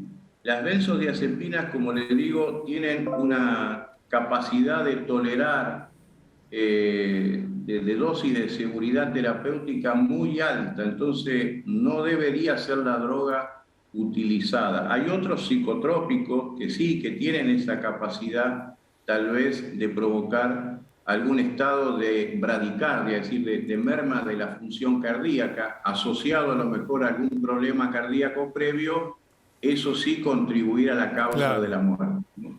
Claro, Pero también- eso es muy fácil, sí. porque esta persona falleció, bueno, en estos días, Sí. y la autopsia, como yo le digo, sangre, orina, humor vítreo, es decir, el gel acuoso que está en el ojo, Sí. y pensando que a lo mejor podría haber sido algo que se ha hecho en forma sistemática durante un tiempo, que eso también puede ser, el cabello, que dura 6 meses, usted ahí tiene un rango de cobertura toxicológico muy amplio. Es decir, Claro. si verdaderamente la causa ha sido alguna de estas benzodiazepinas, no nos olvidemos que hay drogas que en el organismo usted es normal encontrar. Por ejemplo, el talio. Sin embargo, la intoxicación por talio existe. Ahora, encontrarla no significa que sea un homicidio. Ahora, encontrar diazepam sí, porque el diazepam no lo forma el organismo. Claro. Si usted lo encuentra toxicológicamente en sangre, en orina, en el humor vítreo, en el cabello, en un pool de víscera, evidentemente ha sido aportado externamente. Claro. Doctor, No, sí, perdón, Richard, pero sí, dale. estaba pensando porque usted bien marcaba que el cuerpo de la mamá de este hombre fue remitido para hacer la autopsia de inmediato, del hospital donde muere el sábado 23 de abril, va a la sala de autopsias, se está trabajando en el laboratorio, tienen secuestrado lo que usted mencionaba, la sangre, la orina, el humor vítreo. Ahora, hay otro cuerpo que está analizando la justicia y que tiene que ver con la hija de este hombre, que murió en julio del año pasado. 9 meses después, ahora se lo exhuma el cuerpo y se enviaron muestras del cuerpo para hacer análisis en el laboratorio pericial de La Plata. ¿Qué se puede esperar de un cuerpo que se empieza a analizar en un laboratorio forense 9 meses después de la muerte? ¿Puede aparecer todo esto que usted nos está mencionando, si es que se lo habían administrado? Mire, depende de las condiciones de la inhumación. Uno se ha llevado mucha sorpresa porque últimamente se permite mucho la exhumación, mucho más que antes. Y a veces uno espera encontrar un cadáver totalmente putrefacto. Sin embargo, a veces las circunstancias de en dónde ha sido colocado, la temperatura, la humedad del lugar, la caja metálica si ha sido bien soldada, es decir, que no tiene fisuras, que es hermética, Sí. ha permitido que el correr del tiempo no sea tan degradante como uno en principio cree. Dice, Mire, 9 meses no vamos a encontrar nada. No. Nos sorprende a veces encontrar determinados tipos de órganos como los pulmones, el hígado, el riñón. de hecho, lo que usted está diciendo, doctor, Se pulveriza más. lo que usted está diciendo, nosotros estábamos viendo mientras usted hablaba, imágenes de, ahora estamos viendo nuevamente, de la exhumación del Claro. cuerpo de esta niña. Y un nicho, recuerdo, estaba en nicho, recuerdo las palabras off the record de los médicos que la recibieron diciendo que estaba en buen estado de conservación, teniendo en cuenta que han pasado 9 meses. Con lo cual, Por es eso un le- poco, está en coincidencia con lo que usted está diciendo, de que ahora, claro, que se permiten más este tipo de procedimientos, por decirlo de alguna manera, se encuentran sorpresas de este tipo. Cuando uno piensa que va a encontrar un cadáver putrefacto, bueno, a veces no es tan así. Lo Claro, que pasa es sí, que antiguamente las exhumaciones se hacían mucho en tierra. Claro. claro. Y la también. degradación del cadáver en tierra es totalmente distinta a lo de los nichos. La humedad, la temperatura de esos lugares es propicia para la conservación del cadáver, Claro. a diferencia de lo que ocurre en tierra. Con lo cual, doctor, Entonces, ¿se pueden encontrar estas sustancias que usted nos describía u otras? bueno, habría que 9 hacer meses ahí después? un pool de vísceras, habría que hacer un pool de vísceras, habría que hacer un mechón de cabello de la región occipital, el tamaño del diámetro de un lápiz, se deben sacar varios cabellos, la fanera como las uñas. Yo no creo que esté el humor vítreo, ahí sí que ya probablemente no, por más tiempo y conservación el humor vítreo se degrada, pero bueno, se puede obtener. Mire, uno dice en criminalística que no hay pericia negativa sino aquella que no se hace. Es decir, que si acá se ha dado el paso a la exhumación, hay que agotar el recurso toxicológico que se pueda obtener de lo que quedó en el cadáver. Así Claro. que es muy importante esta pericia, porque ahí sí se podrían conectar, ¿no es cierto?, lo que se llama vincular el caso desde el punto de vista criminalístico, si en los estudios. Hoy los estudios toxicológicos, como usted adelantó, Canaletti, tiene una gran repercusión a aparatos muy modernos como la cromatografía gaseosa y el HPLC, que son procedimientos de alta definición de sustancias, que es el equipo tiene una biblioteca de 300, 400 sustancias y uno las compara y enseguida arroja hasta pequeños micromoles o microgramos de la sustancia, es decir, se pueden medir sustancias que antes eran impensadas medir, ¿no es cierto? Uno siempre Doctor, pensaba le quiero en sumar el una alcohol pregunta y demás. en este sentido de lo que nos está graficando. Lo que trascendió de la investigación es que con respecto a la última víctima, a Teresita, se hizo un análisis rápido en busca de diazepam con una muestra de sangre que le habían tomado en el hospital y que eso dio negativo. Esto indica que no se va a encontrar en un análisis más profundo esta sustancia o es como una primera aproximación que podía o no dar positiva. Sí, exactamente. Yo insisto, en estos casos que la persona recién fallece, no hay nada mejor que la orina. Ajá. ¿Por qué? Estas sustancias, cuando ingresan al organismo, se unen a proteínas y tienen un doble proceso de metabolización en el hígado y en la sangre. Y después la elimina el 95% la orina, así que en forma no de la droga madre, sino de droga de metabolitos, que también son activos. Entonces, encontrar metabolitos en orina que se degradan con 3 o 4 días, no está implicando el uso de la droga madre. ¿Se entiende? Sí, perfectamente. Es muy importante la orina.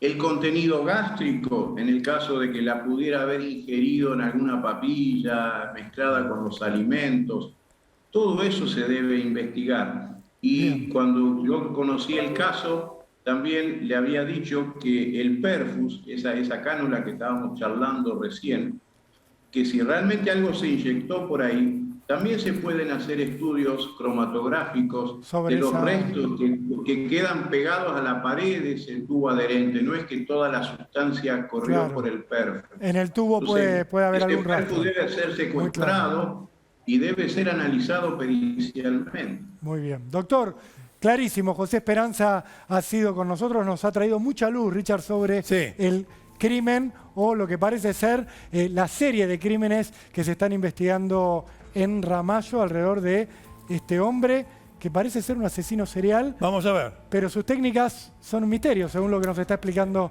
el doctor Esperanza. Doctor, le agradecemos mucho esta comunicación con Cámara de Crimen. Ha sido muy amable. Gracias a ustedes. Hasta luego. Hasta luego. Bueno, quedó en misterio porque esto es una cosa para Así es. averiguar, para indagar. Se puede indagar no solamente con las cuestiones que se encuentran en la escena del crimen o con algún que otro indicio que tiene seguramente la fiscal, sino también hay que indagar médicamente, sobre todo en un caso como este, donde la medicina juega un papel muy importante. Vamos a esperar. Con relación a este caso, vamos a esperar que se hagan las pruebas del caso y bueno, vamos a ir informando y comunicando si tenemos un asesino serial, si hay un asesino serial en Ramallo o no. Veremos.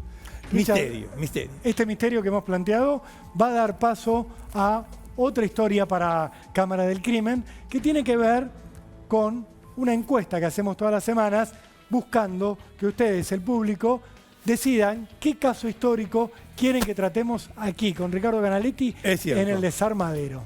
Bueno, ¿tenemos una barrida o tenemos las placas? Ustedes me dicen. Bueno, barrida, para presentarlo, vamos.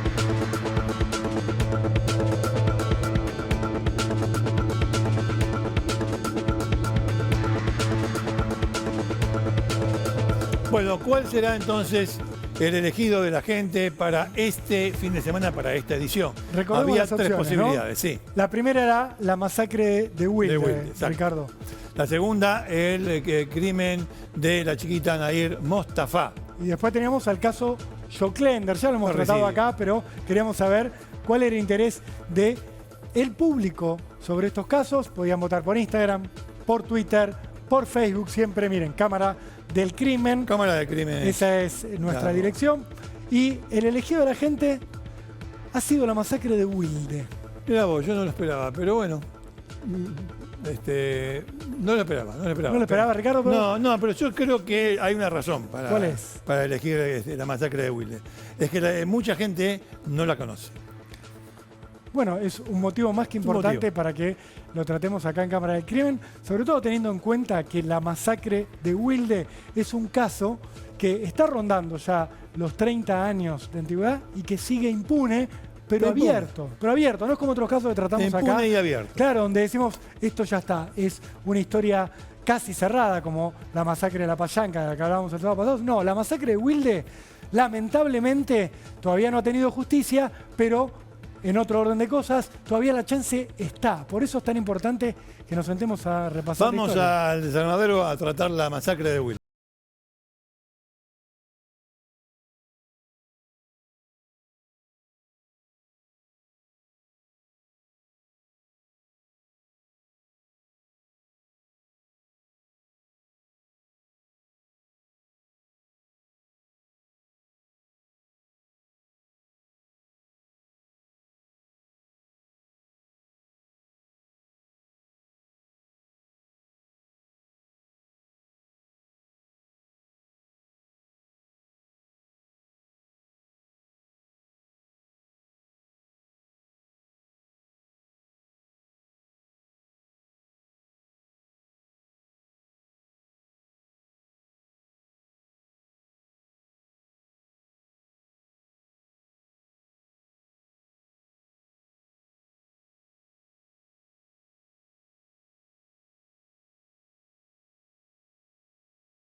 Tiene mucho que ver, es toda una complicación el tema de la AMIA con relación a esto, pero hay un punto que vincula la investigación de la AMIA con la masacre de Wilde. ¿Qué pasó en Wilde sobre el mediodía del 10 de enero del año 1994?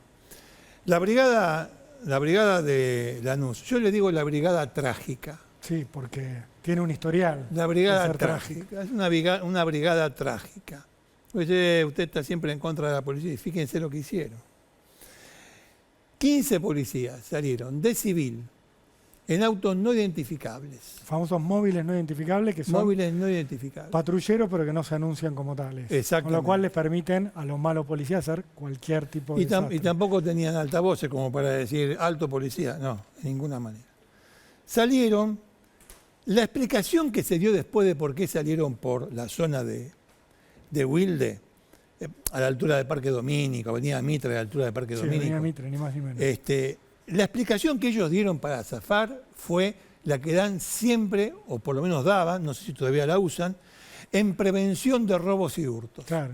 En prevención de que ocurran robos y hurtos salimos a patrullar. Con móviles no identificables. Con móviles no Porque identificables la y de prevención real, civil. Richard, la prevención real es vos ponés un patrullero a dar vuelta y el patrullero va, por lo menos con la presencia, a disuadir un poco. Ellos supuestamente hacen prevención mezclándose entre la gente honesta que anda dando vueltas por la calle, buscando si hay algún delincuente a punto de actuar. Pero había un problema, ya de entrada.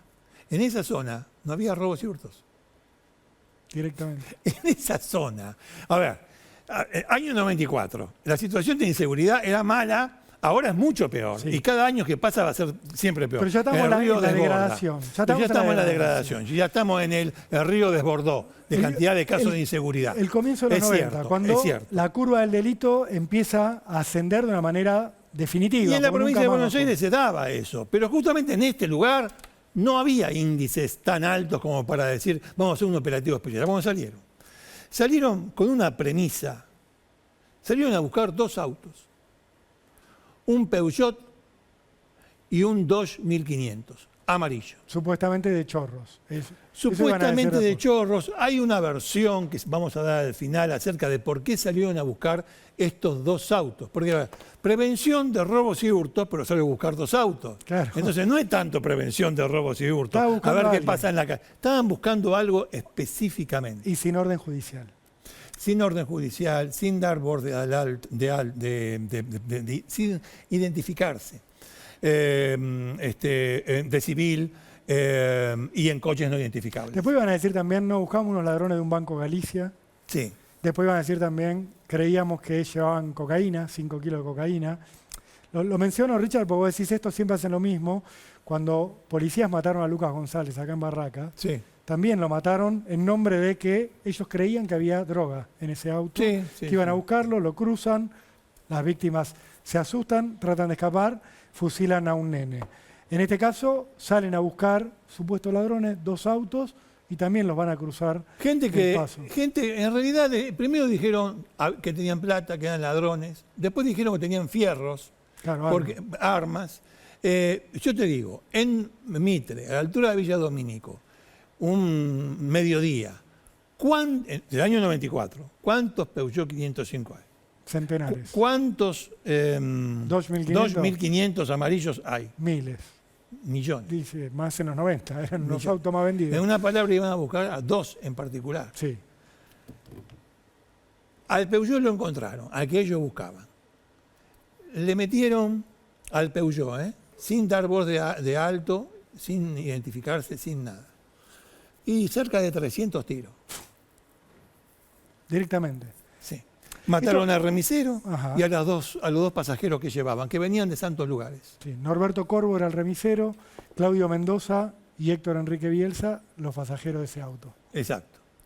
Pero le faltaba el Peugeot. Siguieron buscando por la zona el Peugeot. En un Peugeot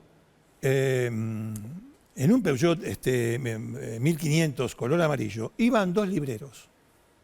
2 tipos que vendían libros. Iban a darlos en consignación, vendían libros, los llevaban en el baúl. Laburo de moverse, ir de un lado a Laburo- otro, un cliente, te dejo los libros. Claudio Díaz manejaba y Edgardo Cicutín, o el gordo Cicutín, nombre más corpulento, iba en el asiento del acompañante.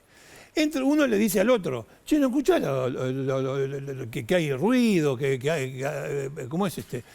Parece que hay tiro, ¿escuchás tiro? Sí, porque hubo ametralladoras ahí, hubo tableteos. Hubo de todo. Salieron como para rechazar a un comando iraní. algo así. Bueno, no escuchaba, no, de lejos se escuchaba, pero cada vez se escuchaba más cerca, hasta que los que salieron a buscar el Peugeot y el Dodge encontraron al Dodge 1500 de Cicutín y de Díaz. Bueno, le dieron la voz de que salieran del auto. Salieron al auto, lo balearon, creo que fueron 280, 250 tiros, más o menos. Un colador lo convirtieron. Un colador. Pero les dieron la oportunidad de salir a los dos ocupantes. Cuando sale Díaz, obviamente con las manos en alto, al piso. Díaz fue el primero, Claudio Díaz, fue el primero que se tira al piso. Y el cana que se aproxima le dijo, ¿dónde están los fierros? Y él, inocente de toda inocencia, hace como un chiste. Yo el único fierro que tengo es la lapicera porque vendo libros. Con Cicutín no fue... Eso le salva la vida. Y eso le salva la vida. Con Cicutín no fue tan así. El tipo que estaba con Cicutín le mete 10 tiros. Y le iba a seguir disparando, de no ser que otro policía que se le acerca, todo de civil, le dice, pará que ya está. Lo ejecutan en el piso a Cicutín. Lo ejecutan en el piso a Cicutín. Como si hubiera ley marcial. ¿Te parece, Richard, vamos viendo una crónica de la época? Hasta ahora tenemos 4 muertos. Porque tenemos 4 muertos y una horda de policías salvajes que salió a matar 15 policías. Miremos la crónica de la época y seguimos avanzando, porque las imágenes son impactantes. Dale. Prácticamente los chicos son ametrallados, con impacto de todos lados, casi 44 tiros tiene el coche, el Peugeot, los otros se entregan y hoy hay uno en libertad. ¿Cómo es? Y a 3 cuadras, a 400 metros, matan a otro chico que era librero y no hace ningún disparo hacia afuera, nada. Yo creo que esto es un ensañamiento, alevosía, mire, todos los agravantes del Código Penal le cabe a todo esto. Según revela el sumario, no se habría producido intercambio de disparos y las víctimas habrían sido prácticamente fusiladas. Solo desde los móviles policiales habrían partido proyectiles. Tras el operativo, la policía admitió haber baleado por error a un Dodge 1500. En él viajaban 2 vendedores de libros. Uno resultó ileso y el otro murió de 7 balazos. El restante vehículo perseguido recibió 44 impactos de ametralladora. Se trata de un remis cuyos 3 ocupantes fueron abatidos. Se sospecha de los 2 pasajeros, quienes tenían antecedentes policiales, pero no del chofer, un joven de 31 años, casado y con 2 hijos, que fue víctima de 10 balazos. 200 tiros recibió el Peugeot. Y en el Peugeot iba un tipo, en realidad salieron a buscar a ese tipo. A uno de los que tenía antecedentes que iban en el remis de Norberto Corvo. Salieron a buscar al tipo que se había quedado con plata de la policía porque era un buchón. Y hicieron este desastre. Fueron a ejecutarlo directamente. Lo fueron a ejecutar. Y de paso mataron a las 2 personas. Sí, porque sabían que iban en 2 autos. Un Dodge 1500 amarillo y el Peugeot.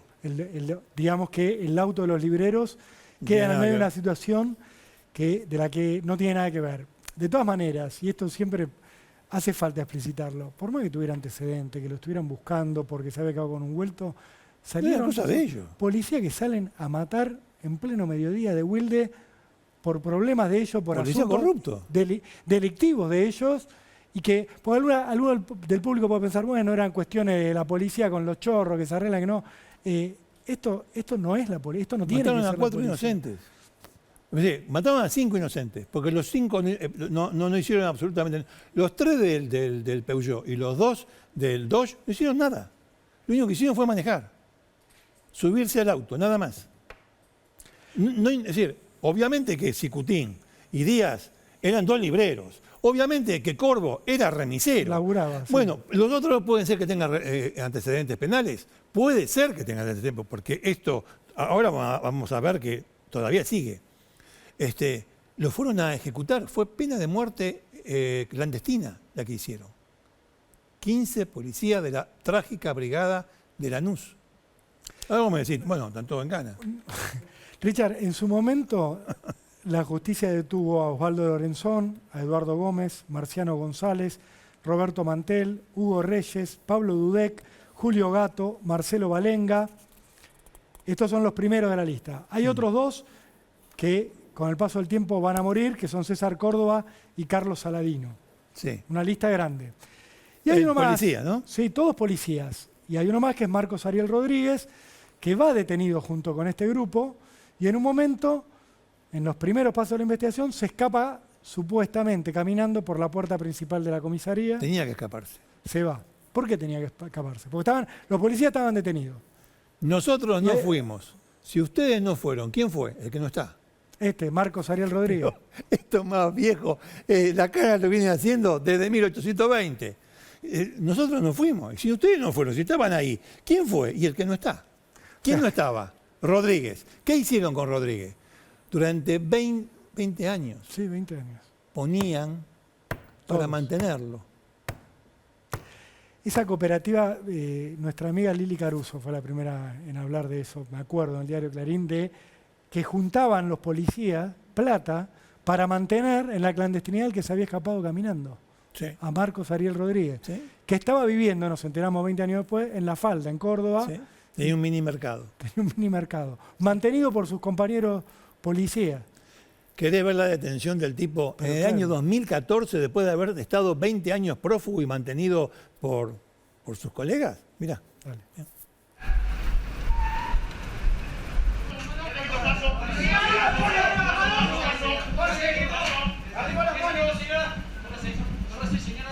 Mano detrás de la nuca, mano detrás de la nuca, entregase los dedos, mano detrás de la nuca, entregase los dedos, dese vuelta. Ahí en el mini mercado. Ese es uno de los policías de la masacre de Ese es Rodríguez. Claro. Que lo detienen 20 años después. Para el momento en que lo detienen, todos los otros policías que les mencioné en la lista, que les leí uno por uno, para que tengan algún tipo de, por lo menos, conocimiento público, ya estaban libres. Este va a ir en cana a partir del 2014 y hoy también ya está libre. Ya está libre Sin porque haber sido juzgado. Es decir, acá el caso está abierto. No juzgaron a nadie porque los abogados de los policías pusieron 1001 recursos para que esto se vaya a la prescripción. De hecho, la plantearon y la Suprema Corte de la Provincia de Buenos Aires habrá sido un milagro. Dijo que no estaba prescripto. Entonces esto continúa. 1994 hasta ahora, ¿cuánto pasaron? Richard, estamos hablando de 28 años. Por eso decíamos al principio, estamos hablando Es casi una 3 décadas. vergüenza. Además hay dos vergüenzas acá. La primera ocurrió en el año 94. Sí. Hay que sacarse el sombrero con la jueza Silvia Susana González. Silvia Susana González, contra la presión de toda la maldita policía y de todo el poder político de la provincia de Buenos Aires, la doctora, la jueza Silvia Susana García, procesó a 11 canas. Los procesó a los 11. Hasta que ¿Qué pasó? la fue a ver alguien, a la doctora González. En uno de los primeros videos que pasamos, estaba allí Sí, aparece inspeccionando los autos baleados, inspeccionando el auto de Cicutín, del librero. Bueno, fue a verla a alguien. ¿Qué le dijo? No se sabe qué le dijo, lo que se sabe es que después de eso la jueza abandonó el caso. ¿Quién la fue a ver? El entonces secretario de Seguridad, Alberto Piotti. La fue a ver. Ex juez él también, Que no se debería ir a visitar, un funcionario político no debería ir a visitar a un juez. La fue a ver y después de eso la apartaron del caso. Porque ella iba hasta las últimas consecuencias. Claro, ella iba a hacer lo que la justicia debería haber hecho ya, que es procesarlos, elevarlos a juicio y condenarlos. Ahora, Esta es una de las tantas vergüenzas, Ella- una de las primeras a vergüenzas. ella la corren del caso, pero después van a intervenir. Esto todo está radicado en Loma de Zamora. Esto es el fuero judicial de Loma de Zamora. Mientras estamos viendo la reconstrucción donde aparece esta jueza que vos mencionabas, Sí. la causa tiene este problema, la causa llega a la Cámara y la Cámara va a sobreseer a estos policías ¿Los dos sobresee? veces. Sí. 2003 y 2007 va a decir... La justicia los quería Inocentes. zafar a toda costa. Con lo cual, entre la justicia y la policía, es lo que decimos siempre, hay un vínculo casi indestructible. Porque acá había que salvar a la policía de Duhalde, la policía de aquel momento. Sí, que el día de mañana la policía de de aquel y de demás. Sí, será la del que venga, de Vidal, de Scioli, de Kicillof. Esa era la época, vos nombrabas a Piotti, ese era el momento histórico. El ex juez Piotti. Y había una policía bonaerense que recaudaba para la corona, que tenía negocios importantísimos, y por eso también había que salvarla desde el ámbito todo ilegal, de lo político, ¿no? de lo judicial. Claro, había negocios de manejar el narcotráfico en la provincia, manejar todo el tráfico de autos robados, colaborar cuando había un atentado o no, participar en casos criminales. Lo que les quiero contar concretamente, antes de que hablemos y nos metamos en por qué lo salvaron todos, es, como bien decías, la Suprema Corte bonaerense ordena finalmente que se haga el juicio, que vayan a juicio estos policías. Sí. Le toca esto al Tribunal Oral 3 de Lomas de Zamora. Sí. Tenían que empezar en enero de 2020. Estamos hablando de algo que ocurrió en 1994. En marzo de 2020, ¿qué ocurre? La pandemia. Pandemia, no, listo, no hacemos más nada. Entonces, la viuda de Sicutín, que es la que más moviliza todo esto, Raquel Gazanego, sigue insistiendo con el juicio, que haya juicio, y le dicen, bueno, noviembre de 2021 empezamos con el juicio oral. Sí. Cuando van a las audiencias, deciden, por un planteo de la defensa, hacer una instrucción suplementaria. ¿De qué? Esto pasó hace 30 años, ya se hizo todo. Una instrucción suplementaria, Ricardo. ¿De cuánto? De 9 meses. Entonces empieza Raquel, la viuda de Sicutín, a decirle al tribunal, bueno, ¿y cuándo empieza el plazo de 9 meses? ¿Qué día? ¿Y cuándo termina? ¿Son días corridos? ¿Contamos la feria? Sí. ¿No contamos la feria? Todavía no se hizo el juicio, todavía no dijeron cuándo es el plazo, cuándo vence y cuándo empiece. Los jueces Marcelo de la Ture y Jorge Omar Camino. Esos son los dos jueces que están a cargo del Tribunal 3 de Lomas y que deberían hacer este juicio, Richard. Ahora, la pregunta es, mientras estos jueces siguen mirando para otro lado, haciéndose distraídos, ¿por qué todo esto? ¿Por qué bancaron tanto estos policías? ¿Por qué había tanta necesidad de que zafaran estos asesinos? Bueno, por un lado, por lo que vos dijiste que pasaba en esa época, y por otro lado, porque sigue pasando. Además, vos fijate los razonamientos. El Poder Judicial de la Provincia de Buenos Aires está buscando desesperadamente que esta causa prescriba. Sí, para no tener que decir culpable o inocente. Para no tener que decir culpable o inocente a estos tipos. Cuando dejaron libre a Rodríguez, que fue el tipo que estaba en Córdoba, que nosotros vimos que había engordado, evidentemente. Fue ahora en marzo de este año. Sí. Cuando lo escarcelaron, dijeron que no era razonable tenerlo preso después de tanto tiempo. Lo que no es razonable, lo dijo la Cámara de Lomas de Zamora, los jueces no son razonables, los jueces están fuera de lugar, los jueces deberían ser juzgados, el Poder Judicial de la Provincia de Buenos Aires debería ser sancionado, la Suprema Corte de la Provincia de Buenos Aires debería aplicarle sanciones a todos y cada uno de los jueces que intervinieron en este caso.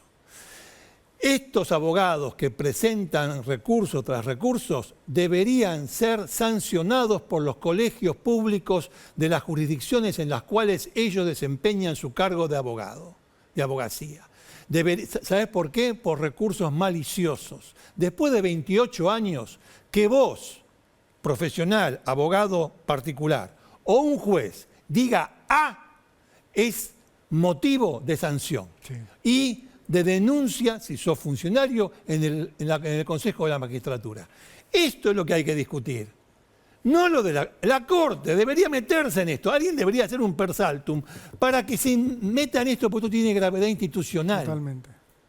Y sin embargo no lo hacen y la gente ni siquiera conoce el caso de que en el año 94, 15 canas, para agarrar a un soplón que se había quedado con plata, mataron a 5 inocentes. Mataron a 5 inocentes. Esta misma gente estuvo metida en el caso AMIA, malamente metida en el caso AMIA, cuando quisieron hacer ver jueces corruptos de la capital federal, de la Cámara Federal de la capital y del Juzgado Federal de la capital, que en el caso AMIA estaban metidos policías de la bonaerense, que era una mentira para zafar otras pistas. Cuando quisieron hacer ver que estaban metidos policías de la bonaerense, ¿quiénes eran estos? La gente de la brigada No los que estaban presos en el 94 por este asunto de Wilde. Los demás, todos ellos bajo el mando de Rivelli, del comisario Rivelli, que en esta se zafó porque estaba en Brasil. Justo. Porque era verano, porque era el 10 de enero. Porque era el 10 de enero, estaba en Brasil. Zafó de esta. Pero fue el que dicen que dio la orden para juntar miles de dólares para pagarle a los abogados que hicieran zafar a estos 11 tipos que había procesado la jueza, ¿cómo se llama? Se me fue el nombre, González. Él fue el que dicen que dio la orden para que vayan a apretar a delincuentazos de aquel entonces, a coimearlos, para que pusieran plata para pagar la defensa. En una palabra, esto está todo armado. Y sigue triunfando, Richard.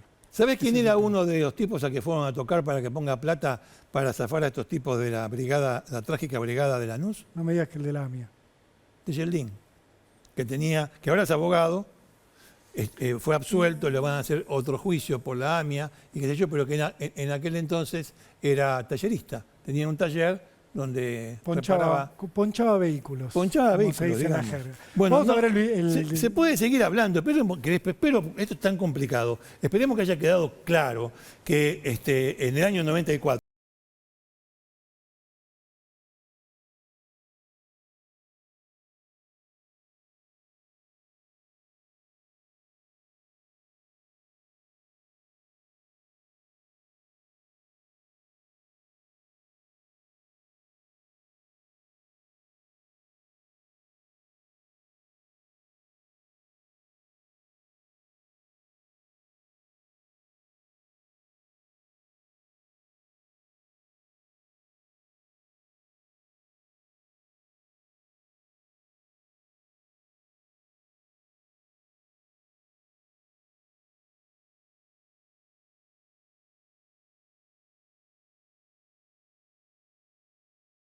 ya venimos. Tiene que ver con el ex senador y ex gobernador de Tucumán, y te diría ex señor feudal de aquella provincia. Estamos hablando de José Alperovich, que finalmente fue procesado. ¿Es un puerquito?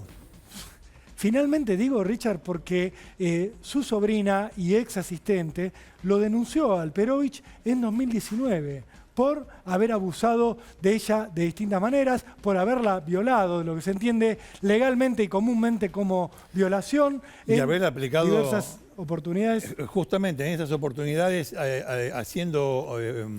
utilizando su poder y su influencia para someter a la mujer. Esto es en respuesta a Roikes, que es la mujer de Alperovich, que dice,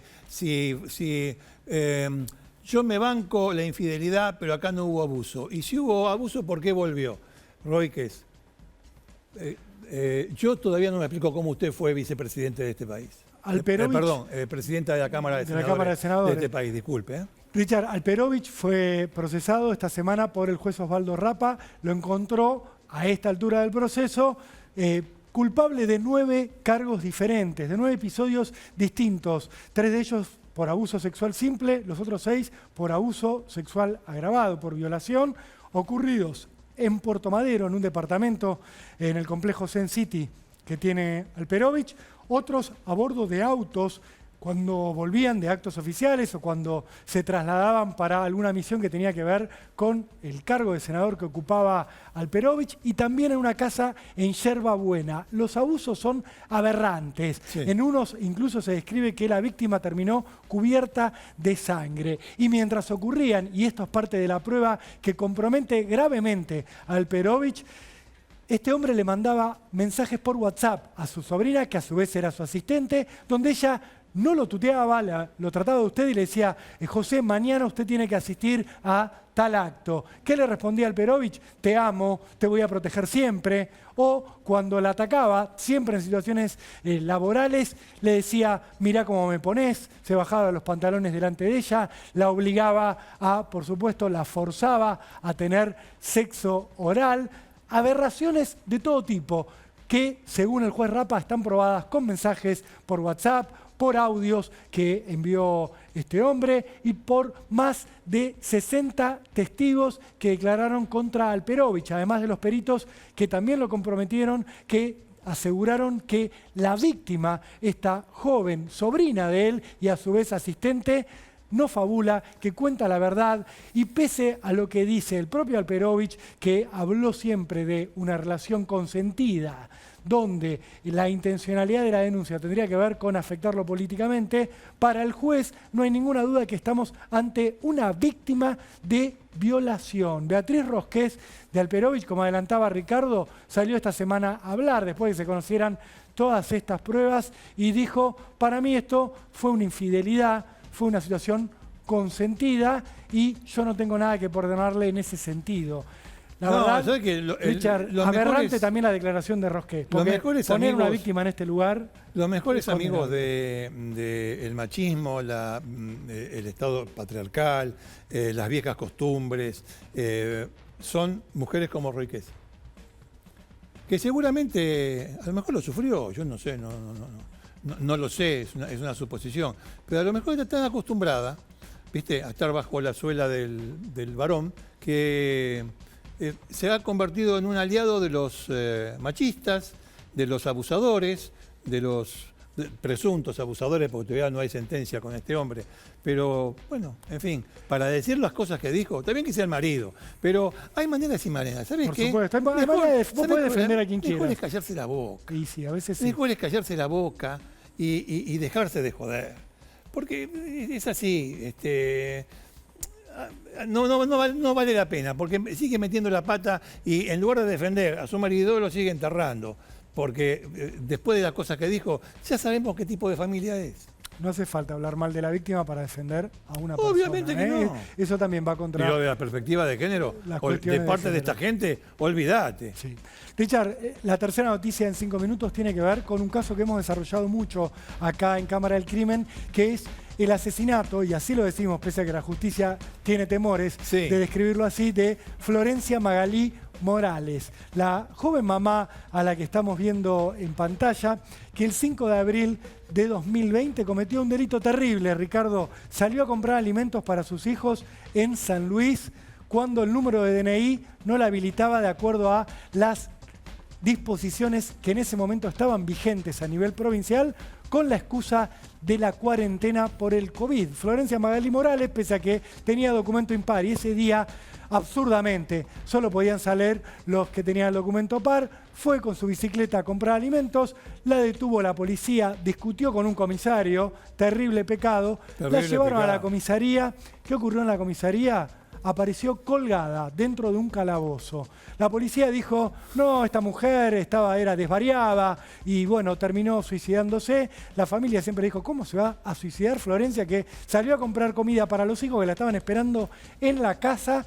Nunca supimos por qué no volvía. Lo que había ocurrido era que la habían metido presa. Cuando se metió un abogado en representación de la familia Morales a investigar, se dio cuenta que era prácticamente imposible que se hubiera colgado de la forma en la cual los policías decían que Magalí se había quitado la vida dentro de un calabozo. No había chance de que se colgara y de que el cordón de zapatilla que le habían puesto alrededor del cuello resistiera su peso, pero la justicia siempre miró para otro lado hasta ahora, cuando la Cámara Penal de San Luis ordenó que se impute a los policías Reinaldo Clavero, que es el subcomisario que estaba a cargo de la comisaría de Santa Rosa de Conlara, donde ocurrió todo esto, de Marcos Ontiveros, de Victoria Torres y de María Argüello. Porque como decía Ricardo, cuando hay brutalidad y cuando hay brutalidad contra la mujer, no hay distinción de género. Hay hombres y hay mujeres en algunos casos, como este. 2 policías varones, 2 policías mujeres, que según se sospecha detuvieron ilegalmente a una mujer, a una mamá, la llevaron a una comisaría, la asesinaron y después fingieron que se había suicidado. Esto fue en abril de 2020. Recién ahora la Cámara Penal de San Luis está diciendo, bueno, impútenlos. Ahora los pueden imputar, Ricardo.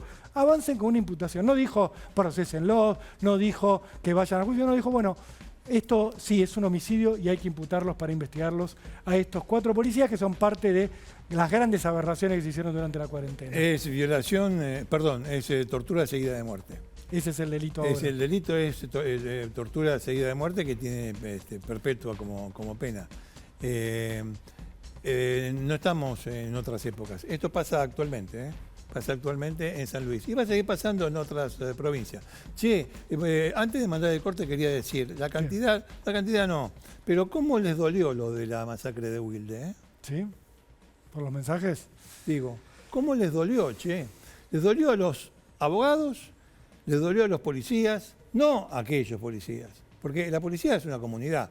El tipo que manda a otros policías, cuando deja de mandar y uno de sus subordinados asume la jefatura, el que está jubilado sigue siendo su jefe.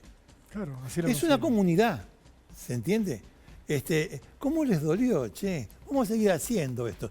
Se regodean con la muerte. Iba a decir una mala palabra, pero hay gente de bien que no les gusta que uno insulte. No voy a insultar. Simplemente digo, sacate el cabito de atrás. Corte. Es el momento Bueno, muy bien. de anunciar cuáles son los casos por los que van a poder votar en nuestras redes sociales para que hagamos el sábado que viene. Eligen qué caso histórico de la Argentina prefieren que tratemos. ¿Si te parece, Ricardo? Dale, vamos a Recuerden, verlos. en Instagram, en Twitter y en Facebook. El primero es Mario Fendrich, el tesorero del Banco Nación de Santa Fe, que se llevó una fortuna, ¿te acordás, Ricardo? Sí. Del cual alguna vez hemos hablado, pero es una historia que siempre a la gente le gusta que repasemos. Está dentro de la constelación de clásicos. De casos clásicos. Casos clásicos. El segundo tiene que ver con Marita Verón, caso del cual se cumplen 20 años este año justamente. La mujer Sí. que se cree fue secuestrada por una red de trata de personas y que fue prostituida y asesinada según se sospecha. Obviamente no vamos a adelantar el misterio, pero otro caso con epicentro en Tucumán. Exactamente. Y el de Emilia Basil, que fue un caso de descuartizamiento, que Sí. ocurrió en el año 73. Sí, la foto es ilustrativa. En la foto tenemos una actriz, a Cristina Vanegas, no es como la Emilia representó en Mujeres Asesinas. Emilia Basil era una mujer que tenía un restaurante, Richard, acá en la Sí. capital federal, y que se sospecha habría descuartizado a su amante. Bueno, detalles como para discutir, hay ¿no? algunos detalles que incluso me involucran. Incluso le involucran a Canaletti. Sí, Bueno, pero bueno, quizás quieran ver el dejémoslo, caso de Emilia dejémoslo. Basil, de la turca Basil. La turca Basil, Entonces, en en el cámara de año crimen. ya hace un tiempo. Bueno, ¿no quién nos tenemos que ir? Sí, hemos llegado al final, te quiero decir eso. Sí, Porque por ahí. decir algo? No, yo ¿Querés solamente agradecer algo? quería decir que siendo las 5 de la tarde, Sí. le agradecemos mucho a la gente Sí, bueno, que nos haya vamos. acompañado. Sí. Vos seguramente tenés que agradecer a la gente que te viste, como haces Sí, siempre por que supuesto, cerramos a el Gustavo programa. Arce y a la gente, ahí está Agustino, y a la gente de Amurabi, como siempre, nos esta manda familia los de códigos. Palma. Bueno, y a nadie más. Y muchas gracias creo que ya lo había dicho, a la gente que se congregó en la Feria del Libro cuando presenté los libros. Qué bueno, Richard. que Les estuvo, ¿eh? agradezco mucho. El 15 de este mes, el penúltimo día de la feria, voy a estar en el Stand Clarín. Uy, qué voy a bueno. estar en el Stand Clarín. Con tu Bueno, voz hiciste la colección ahí de casos históricos de la Argentina, así que una buena oportunidad para, Es una buena para oportunidad. verte y para repasarlo. Así que Exactamente. nos quedamos sin tiempo entonces, Bueno, Ricardo. ci vediamo fra una settimana. Arrivederci. Arrivederci.